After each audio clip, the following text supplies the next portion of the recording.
Hello and welcome to my YouTube channel. Regular viewers will know I review many photographic, audio and video related products. Well, today we're taking a look at a new camera that I received today. I've literally only had it a few hours. It's not new to the market, but it's new to me. And what we're looking at is the Canon EOS RP, which is their budget, their entry level full frame camera. I wanted to get one because it's a good price.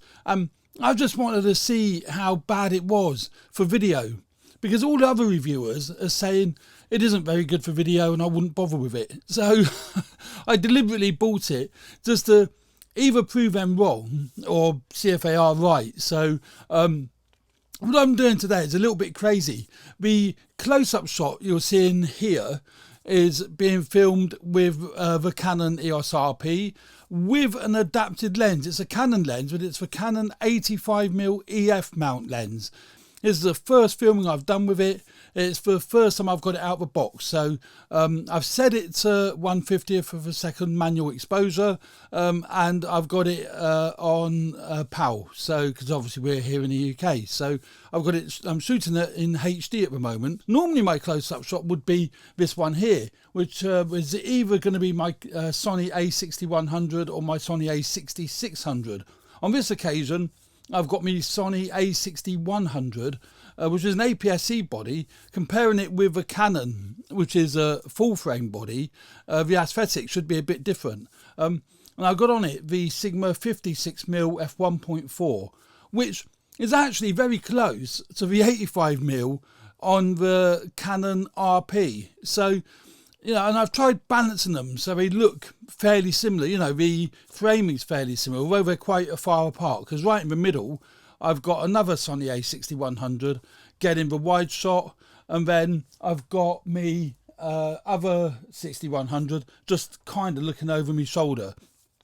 So, you know, what you're seeing now is the Canon EOS RP with the 85mm adapted lens. The 85mm is a great portrait lens.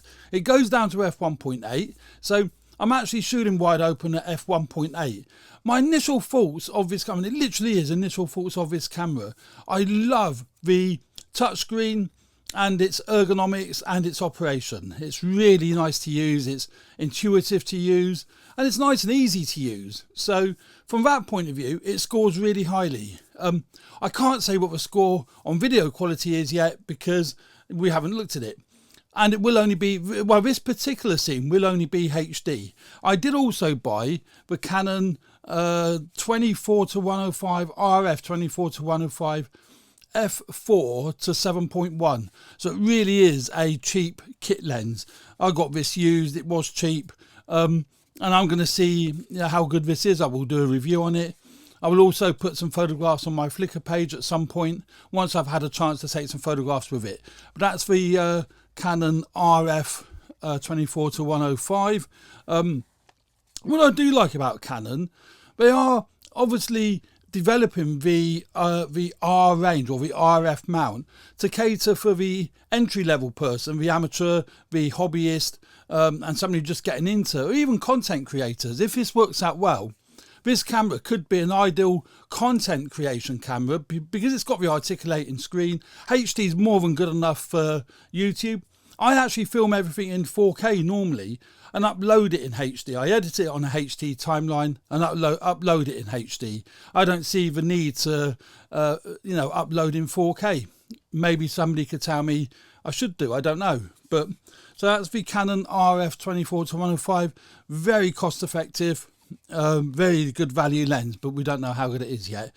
I haven't put this on simply because it goes down to f4. I wanted to see what the aesthetic was like at f1.8, so it kind of matches more closely to what my Sigma 56mm is doing on the A6100. That wouldn't have done it because the bokeh wouldn't have been so good. The ISO would actually have gone up higher because it would be shooting at f4, and probably actually more than f4 because f4 is at its widest. So if I set this to 85, that's almost certainly going to go down to probably f6, may even be f7.1. Well, then the background would be pretty much in focus, the same as me. In HD, it is using the dual pixel autofocus. So the autofocus should be as reliable as the Sonys. I'm loving my Sonys. The autofocus on my Sonys is phenomenal. But apparently the autofocus on the Canon should be equally as good, and some people even say better. I'm using the Canon EF to RF mount adapter. I got that with the camera. It should retain all the autofocus and the other things, you know, but I don't know, because I'm, you know, with adapters, I'm always a little bit nervous as to are they as good as a native lens. Hence the reason why I bought this lens, because it is a native RF mount lens for the Canon R range. Okay, I've now swapped out the Canon EF 85mm lens, which is this lens here. It's an oldie, I think. It's been around a long time, but it seems to be a really, really nice lens. It's a really, really nicely made lens, but it's the EF mount, which is the likes of their Canon 5D Mark II, Mark IIIs, Mark IVs, the DSLRs effectively. And it's got obviously the good old standard EF mount, and I had to use, obviously, to get it onto a new RF mount, I had to use the EF to RF adapter, which is basically what that is, and I got that with the camera. We don't know yet, because even I haven't looked at what the results were like, so hopefully they were pretty good.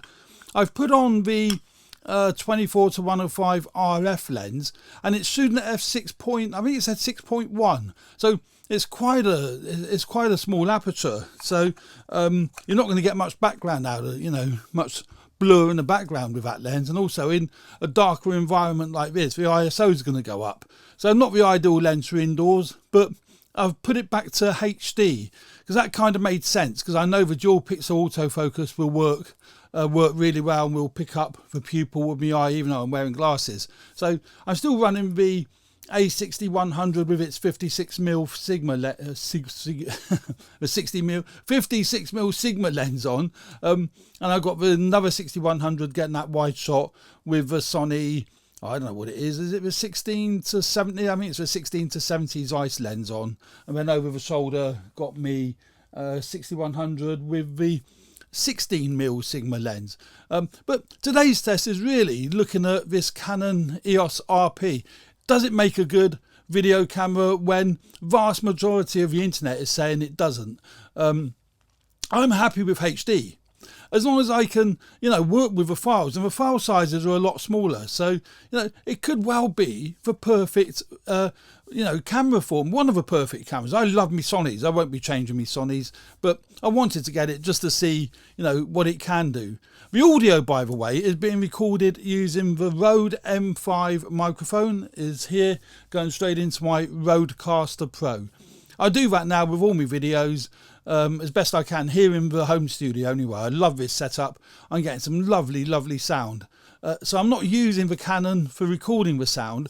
It has got a mic jack and it has got a headphone jack with manual audio control. I have seen that. I haven't played with it yet, but that it will be another, you know, another thing to play with. So I hope the conclusion. Well, I haven't got a conclusion because I haven't seen it. So I need you guys to make your mind up whether you think the, you know, the RP is a good camera for video or whether it isn't. I suspect the 4K footage won't be, you know, anywhere near as good. As far as the autofocus anyway, as good as the HD footage. And obviously, as I say, you've got that massive 1.5 crop factor to take into account. Certainly if you're using an 85mm lens, that takes it down to about 105, 115. I'm not sure. It's quite a beast, you know, quite a beast. But yeah, it's a good lens, that good lens. And the adapter's very light, you know. If the autofocus is as good using adapted lenses, and I have no problem using adapted lenses because there's masses of EF mount lenses about. I don't know what Sigma lenses will be like using the EF adapter, but we'll have to, you know, we'll have to wait and see with that. So there we go. That's the Canon EOS RP full frame 26 megapixel full frame camera with video shooting in my studio. So I hope you found that useful. Please hit the like button if you do like the content of my videos, and please hit the subscribe button if you haven't already done so. It really does help me grow the channel, and I really appreciate every single one of you that have subscribed. It means a lot to me, and it gives me the motivation to want to do more and more videos. I really enjoy doing them. And thanks very much. Any comments, please leave in the comment section below. Cheers for now. Bye.